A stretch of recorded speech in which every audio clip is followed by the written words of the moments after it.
The scent of lavender still lingered in grandmother's bedroom, a ghostly reminder of her presence that made my throat tighten with grief. I stood in the doorway, my hand resting on the ornate brass doorknob she'd polished religiously every Sunday, watching dust motes dance in the afternoon light streaming through the lace curtains. The house felt different now, hollow, as if her death had carved out its soul, leaving behind only the shell of what was once a sanctuary. "Susan, I found the paperwork." Mark's voice echoed from downstairs, pulling me from my reverie. My younger brother, always the practical one, had thrown himself into handling the estate with an efficiency that bordered on callousness. But then again, he'd always been better at compartmentalizing his emotions than I was. I made my way down the creaking stairs, each step unleashing memories like startled birds taking flight. Sunday dinners. Christmas mornings. The way grandmother would sit in her favorite armchair by the window, telling stories of her youth while her fingers danced across the antique silver locket she always wore, the same locket that now rested against my chest, its weight both comforting and accusatory. Mark sat at the kitchen table, surrounded by stacks of documents. His hair was disheveled, and dark circles shadowed his eyes, making him look older than his 35 years. "The lawyer called," he said without looking up. "Everything's been processed. The house, the contents, it's all ours now." Ours. The word felt strange on my tongue. This house had always been grandmother's domain, her private kingdom filled with treasures collected over a lifetime. The Tiffany lamp that cast warm light over the dining room. The collection of Victorian porcelain dolls that watched from their glass cabinet. The oil paintings that transformed ordinary walls into windows to the past. I ran my fingers along the edge of the mahogany sideboard, remembering how grandmother had told me its history, how it had survived a fire in 1906, how it had been passed down through 4 generations. "We need to catalog everything," I said. "Some of these pieces have been in the family for dash." "Already started," Mark interrupted, sliding a notebook across the table. "I've been making lists, getting valuations." Something in his tone made me pause. "Valuations? Why would we need valuations?" He finally looked up, and for a moment, I caught something in his eyes, a flicker of, what? Guilt? Calculation? But it vanished so quickly I might have imagined it. "Just being thorough, Susie. You know how these things can get complicated."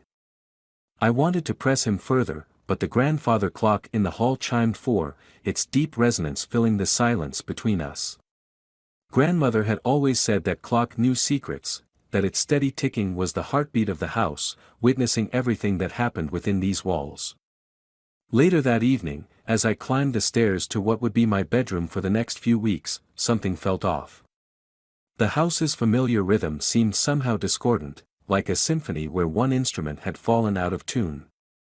I paused at the top of the stairs, listening to Mark moving around downstairs, the soft clink of glass against glass floating up from the direction of grandmother's liquor cabinet. In my room, I opened the antique jewelry box on the dresser, the one grandmother had promised would be mine since I was a little girl. The velvet-lined compartments held memories as much as jewels, the pearl earrings she'd worn to my college graduation, the sapphire ring that had belonged to her mother, My hand froze. The emerald bracelet, the one she'd shown me just months ago, telling me its story of love and loss during the war, was missing. I frantically searched every compartment, my heart racing. The bracelet wasn't the only thing gone. The diamond brooch, the ruby pendant, several other pieces I'd seen countless times were nowhere to be found. From downstairs came the sound of Mark's phone conversation, his voice a low murmur I couldn't quite make out. The grandfather clock ticked steadily in the hall, counting down to a confrontation I suddenly knew was inevitable. As I closed the jewelry box with trembling hands, I remembered something else grandmother used to say, "In this family, darling, we don't just inherit things, we inherit truths. And sometimes those truths have teeth." Standing there in the growing darkness, I realized I was about to discover just how sharp those teeth could be. The morning light felt like an accusation as I descended the stairs, each step weighted with the leaden certainty of what I had to do. My fingers traced the banister, smooth mahogany worn to a dull sheen by generations of hands, seeking anchorage in a world that had suddenly tilted off its axis. The missing jewelry pieces haunted me, phantom weights in the empty jewelry box upstairs. I found Mark in grandmother's study, surrounded by stacks of papers like a general planning his campaign. The morning sun caught his profile, and for a moment, I saw our father in him, the same sharp jaw, the same look of calculated concentration. But father had never mastered the art of deception quite like my brother seemed to have. "We need to talk." My voice emerged steadier than I felt, each word a carefully placed stone in a wall I was building between us. "About the missing pieces from grandmother's jewelry box." He didn't flinch. Didn't even look up. Just kept shuffling papers with mechanical precision. "What missing pieces?" The casual dismissal in his tone sent a surge of rage through me so powerful it nearly stole my breath. "Don't." The word cracked like a whip in the quiet room. "Don't you dare pretend you don't know exactly what I'm talking about." Finally, he looked up. The sunlight caught his eyes, turning them to amber, grandmother's eyes, I realized with a twist of bitter irony.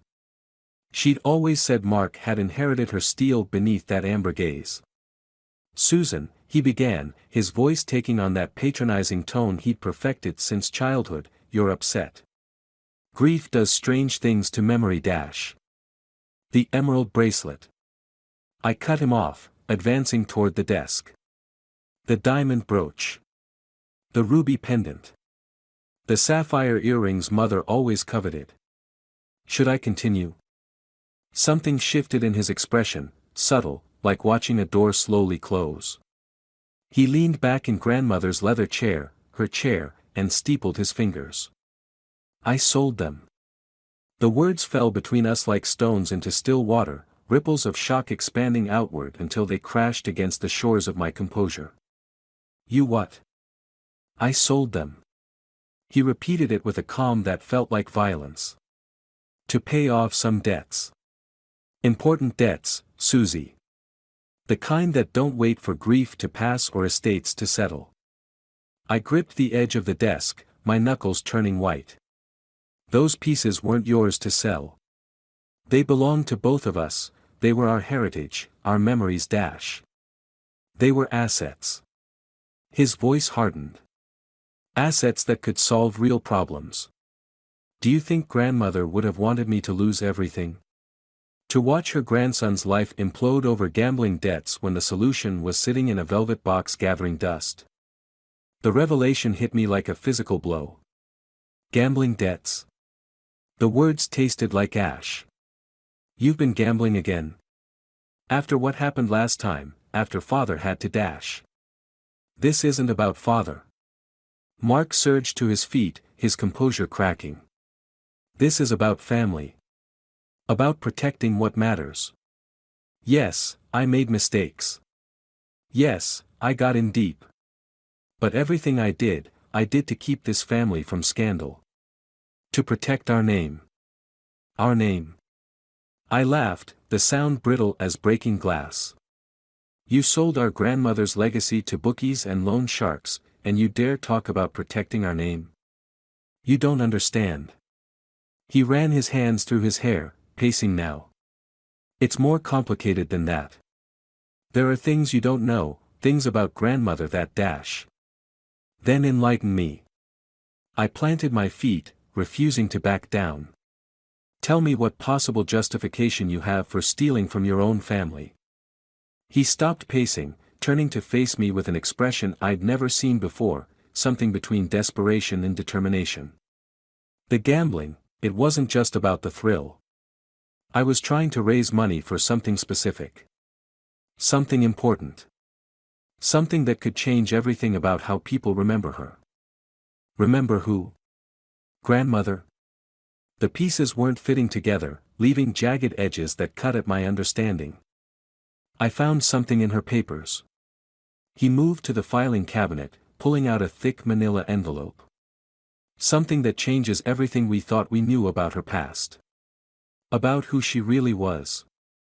The grandfather clock in the hall struck 10, each chime reverberating through my bones like a warning. As Mark held out the envelope, his hands trembling slightly, I realized we were standing on the precipice of a truth that would reshape our entire world.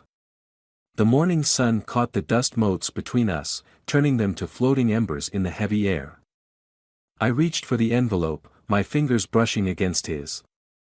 For a moment, I saw my brother again, the little boy who used to crawl into my bed during thunderstorms, seeking comfort from his big sister. But that little boy was gone, replaced by a man I no longer recognized, holding secrets that threatened to unravel everything I thought I knew about our family.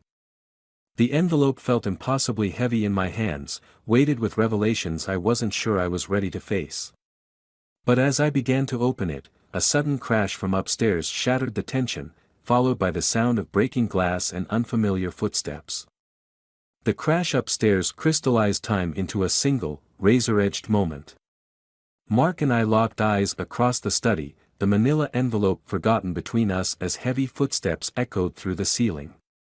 Years of shared childhood signals passed between us in that split second, a language of survival learned during midnight raids on the kitchen, summer hideaways in the attic, conspiracies wrought in whispers and knowing glances. The back stairs, Mark mouthed, already moving.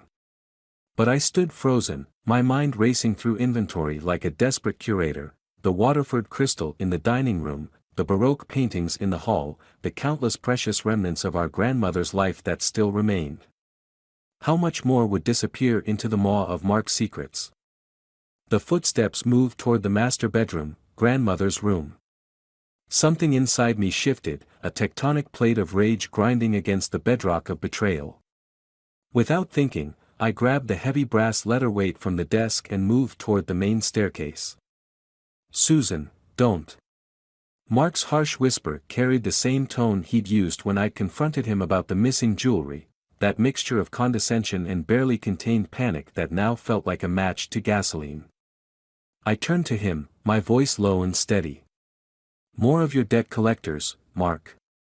Come to claim their pound of flesh from what's left of our heritage." The color drained from his face. "It's not what you think. Please, just let me handle this. Like you handled grandmother's jewelry."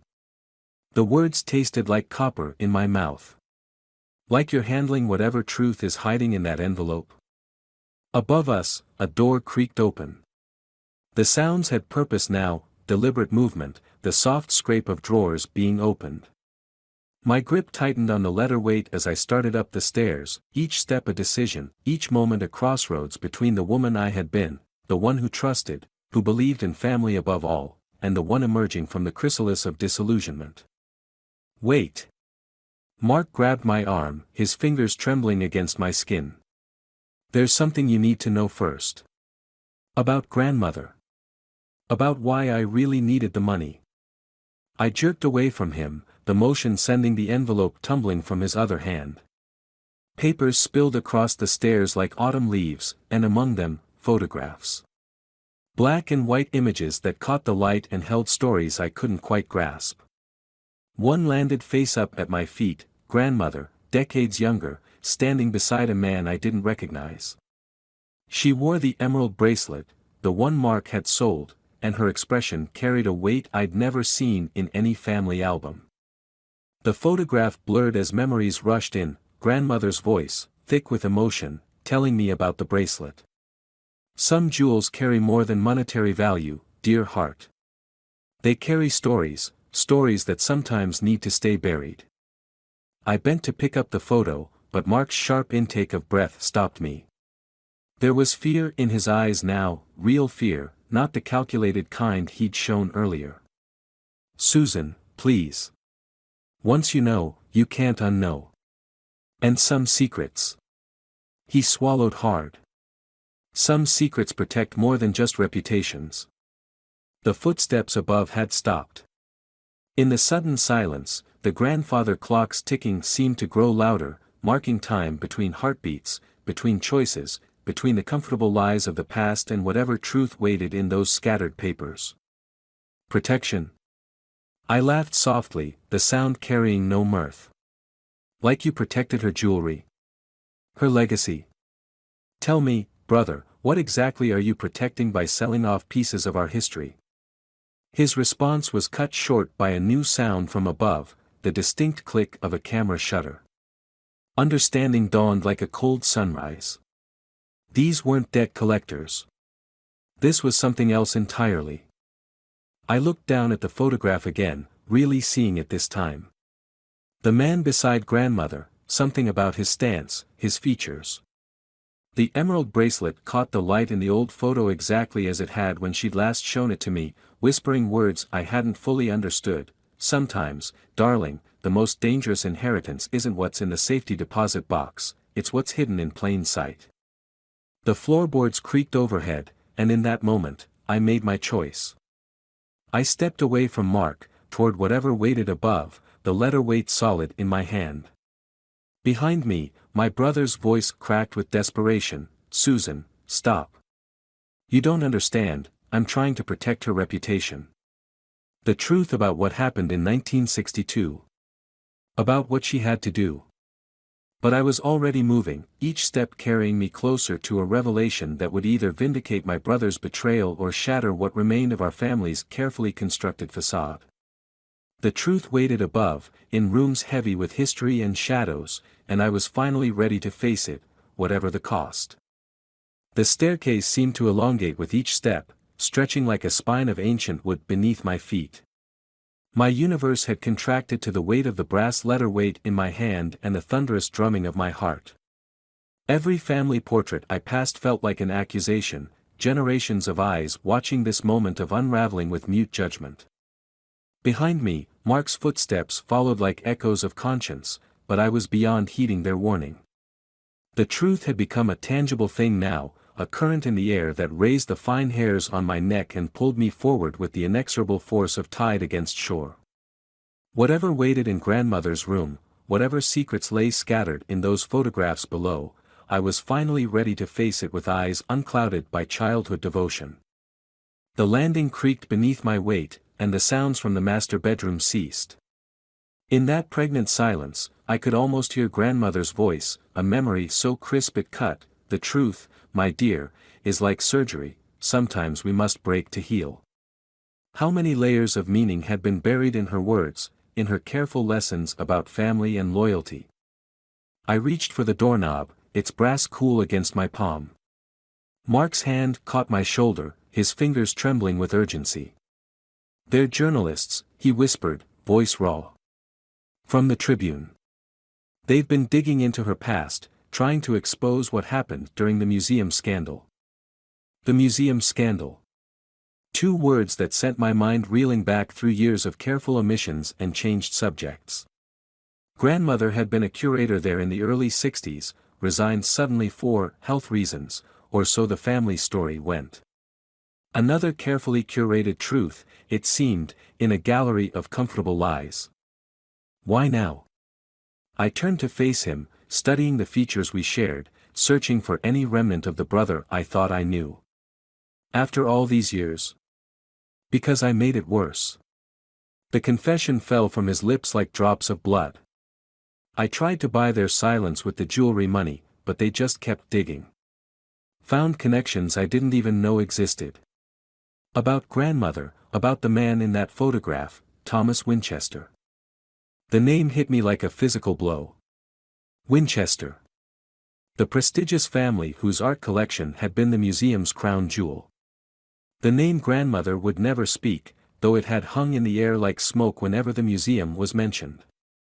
She didn't just curate their collection, Mark continued, words tumbling out now like water through a broken dam. She was involved with Thomas Winchester. Deeply involved. But he was married, and when his wife found out. A floorboard creaked behind the door, and I spun around, gripping the letter weight tighter. But Mark wasn't finished. His next words froze the blood in my veins, "The fire that destroyed half the Winchester collection. It wasn't an accident. And the emerald bracelet? It was his gift to her, proof of everything his wife suspected." The revelation crashed through my defenses like a wrecking ball, demolishing every cherished memory of my proper, principled grandmother. The woman who taught me about dignity and honor had been carrying this weight all along, this devastating secret that threatened to rewrite not just her history, but our entire family's narrative. Suddenly, the door swung open. A man stood there, camera in hand, his expression shifting from surprise to calculated interest as he took in the scene before him. Behind him, a woman was carefully photographing the contents of grandmother's private desk, the desk that had always been locked, its contents as carefully guarded as the secrets now spilling into the light. "Ms. Carlton," the man said, using our family name like a key to unlock more secrets. "We were hoping to speak with you about your grandmother's relationship with Thomas Winchester, and the real reason behind the fire of 1962. I felt rather than saw Mark tense beside me, ready to intervene. But something had crystallized in my mind, a clarity sharp as diamond, cutting through years of protective fog. The letter weight was steady in my hand now, its weight an anchor to this moment of choice. "You want the truth about my grandmother?"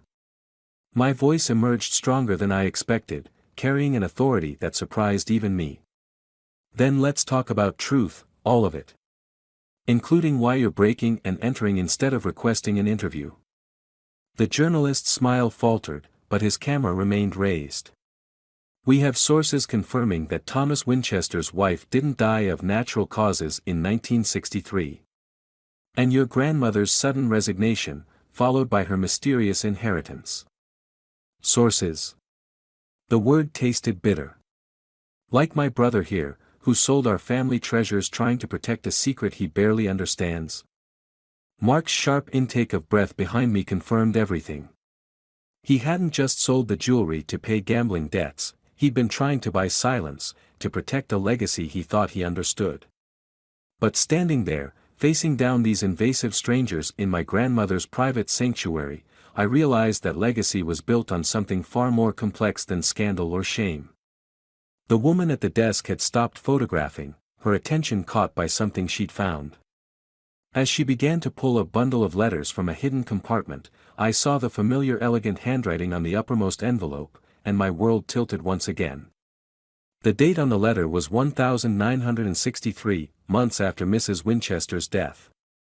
And it was addressed not to my grandmother, but from her, to Thomas Winchester's son. The letter trembled in the journalist's hands, its yellowed edges catching the afternoon light like the blade of a knife, cutting through decades of carefully constructed narrative, severing the last threads that held my world together.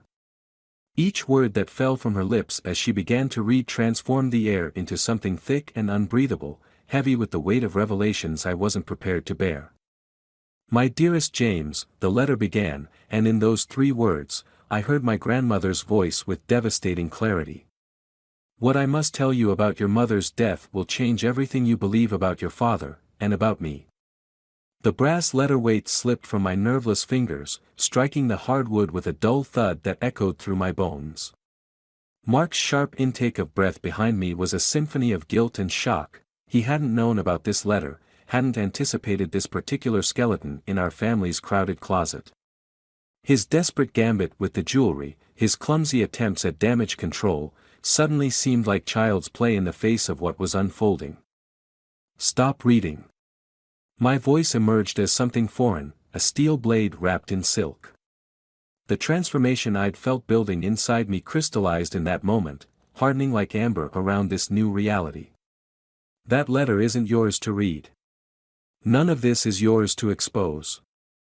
The female journalist, Clark, her badge red, looked up with the practiced sympathy of someone who trafficked in other people's pain. "The public has a right to know the truth about what happened at the museum, Ms. Carlton. About the fire that destroyed priceless artifacts. About Margaret Winchester's suspicious death. The public's right." The laugh that escaped me carried echoes of every shattered illusion, every betrayal large and small that had led to this moment. "Let's talk about rights. About the right to privacy. About the right to protect those we love, even from the truth."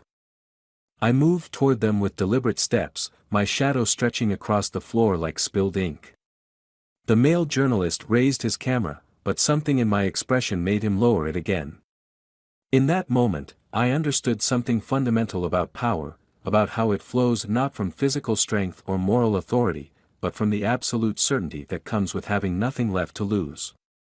My grandmother, I continued, each word precisely placed like stones in a wall, spent decades protecting this family's legacy. Not just from scandal, but from something far more devastating, the kind of truth that destroys lives. And you think you can just walk in here, rifle through private memories, and package it all up for public consumption? Mark stepped forward, his voice urgent. Susan, maybe we should dash. Be quiet, Mark. The command cracked like a whip, and he flinched as if struck. You've done enough damage trying to handle things your way. I turned back to the journalists who had drawn closer together, perhaps sensing the shift in the room's atmosphere. That letter belongs to James Winchester's family. Not to you. Not to your readers. And certainly not to whatever agenda you're pursuing. Clark's professional mask slipped slightly, revealing something harder beneath. We have evidence suggesting your grandmother was involved in both the theft of several artifacts before the fire and in Margaret Winchester's death. This letter could prove dash. That letter, I interrupted, my voice dropping to a dangerous whisper, proves nothing except that my grandmother carried burdens none of us could comprehend. And now you've forced my hand. I reached into my pocket, withdrawing my phone. I've just texted James Winchester, yes, he's still alive, and yes, we're in contact. He's been waiting for something like this. His lawyers will be here within the hour. Everything you've touched, every photograph you've taken, every private document you've violated, it all becomes evidence of breaking and entering, theft, and harassment. The bluff, or was it a bluff? In that moment, I wasn't entirely sure what was truth and what was tactical necessity, landed with precision. The journalists exchanged glances heavy with calculation. We could still run the story, the male journalist said, but uncertainty had crept into his tone. You could, I agreed, feeling the power of my grandmother's strategic mind flowing through my veins. But without proof, without documentation, without the letter, what exactly are you running? Another sensational piece about ancient rumors? Or perhaps you'd like to explain to your editors why you're facing criminal charges instead of delivering your promised exposé? Through the window, the afternoon sun caught the edge of the letter in Clark's hands, illuminating my grandmother's elegant script like a beacon. In that light, I saw what she had seen all those years ago, that sometimes protection meant making impossible choices, meant becoming someone you never thought you'd be. The real story, I said softly, watching understanding dawn in their eyes, isn't in that letter. It's not in the fire or the rumors or the convenient tragedy of Margaret Winchester's death. The real story is about what people will do to protect those they love, and what they'll become in the process. As if in response to my words, the grandfather clock began to strike the hour, each resonant chime marking the death of another comfortable lie, another cherished illusion. But beneath its familiar song, I heard something else, the sound of paper being set down, of a camera being lowered, of surrender disguised as professional discretion. And in that moment of victory, I felt the final pieces of my old self fall away, replaced by something harder, something forged in the crucible of this revelation. I had become my grandmother's true heir, not of jewelry or antiques or even secrets, but of the steel beneath the silk, the power behind the propriety. The journalists left empty-handed, their hasty retreat marked by the hollow echo of footsteps on the stairs. But they left me with something far more valuable than any story they might have written, the understanding that legacy isn't what we inherit, but what we choose to become. The house settled into silence like a ship coming to rest in still waters. Evening light filtered through the windows, painting long shadows across the floor, shadows that seemed to reach toward me with the tentative grace of reconciliation. In the aftermath of the journalist's departure, the air felt different, charged with the electric potential of transformation. Mark stood in the doorway of grandmother's room, his frame silhouetted against the hallway light. The brother I'd known, the reckless gambler, the desperate conspirator, had been replaced by someone smaller, more vulnerable. Someone seeking absolution. I never knew, he said softly, his voice carrying the weight of revelation. About the letter, about James Winchester. I thought I was protecting her legacy, but I was just scratching the surface of who she really was. I moved to the window, watching the last rays of sunlight catch the cut glass of grandmother's prism collection, scattering rainbow fragments across the walls like scattered pieces of truth. None of us knew her, not really. We saw what she wanted us to see, the proper matriarch, the guardian of family tradition. But underneath, she was a warrior. The words emerged with sudden clarity, and I turned to face my brother. Everything she did, the secrets she kept, the sacrifices she made, it was all to protect something larger than herself. To protect us from truths we weren't ready to bear. Mark crossed the room slowly, each step weighted with newfound understanding. He picked up the letter from where the journalist had left it, handling it with the reverence of someone touching a sacred text. Do you think she ever planned to tell us? About Thomas Winchester, about what really happened to his wife? The question hung in the air between us, delicate as spider's silk and just as strong. I thought about the emerald bracelet, now lost to Mark's misguided attempts at protection, and the stories it could have told. About passion and betrayal, about choices made in desperate moments that echo through decades. I think, I said carefully, watching the play of light and shadow across the room, she left us breadcrumbs. The jewelry, the letters, the carefully preserved photographs, they were her way of ensuring the truth would survive, even if she couldn't bring herself to speak it. Moving to grandmother's desk, I ran my fingers along its smooth surface, feeling the generations of secrets stored within its polished wood. The hidden compartment where the letter had been found was still open, revealing more documents, bank statements, old telegrams, pieces of a puzzle we were only beginning to understand. She wasn't just protecting her own secrets, I continued, the realization blooming like dawn. She was protecting James Winchester too. His mother's death, his father's affair, the suspicious fire, imagine carrying the weight of all that truth, knowing it could destroy not just one family, but two. Mark sank into grandmother's chair, the leather creaking beneath him like a sigh. And I almost ruined everything, trying to fix problems I didn't understand with solutions that only made things worse. The admission hung between us, not quite an apology but something more valuable, an acknowledgement of growth, of lessons learned in the crucible of crisis. I studied my brother's face, seeing for the first time the shadows of our grandmother's strength beneath his facade of weakness. The gambling, the jewelry, that's done now, I said, my voice carrying the quiet authority I'd inherited from her. But we have work to do. James Winchester deserves to know what's in that letter. And grandmother's story, it deserves to be told. Not as scandal, not as sensation, but as testament to what love and loyalty really mean. Rising from the chair, Mark nodded slowly. Where do we start? I moved to the window, watching the sun sink behind the horizon. The grandfather clock struck 7, its familiar chimes now carrying a different melody, not the countdown to confrontation, but the steady heartbeat of purpose. We start by honoring her choices, I answered, turning back to face my brother.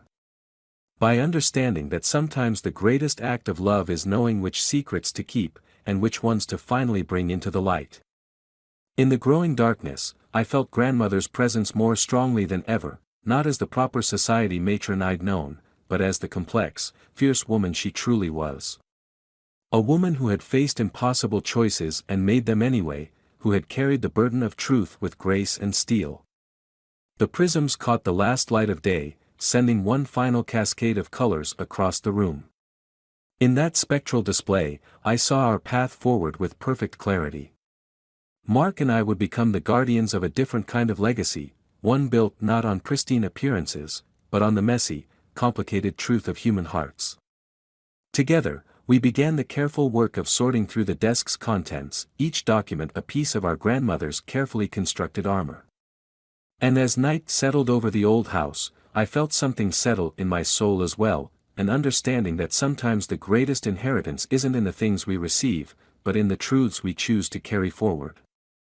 The grandfather clock ticked steadily in the hall, marking not just the passage of time, but the rhythm of transformation. In its mechanical heartbeat, I heard grandmother's final lesson, that love, in its purest form, is not about perfection or propriety, but about the courage to become what others need us to be.